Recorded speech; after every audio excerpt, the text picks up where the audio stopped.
ராம ராம ராம என்று வனம் நிறைந்தாயே, அந்த ராஜதேவி சீதை மனம் குளிர வைத்தாயே.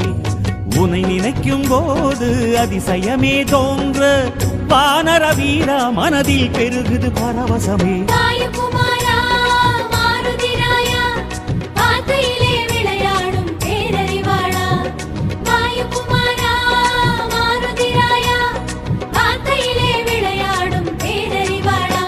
மலை தாண்டி வந்தாயே, கடல் தாண்டி வந்தாயே, அந்த மிதிலாவின் ஜானகியை காண.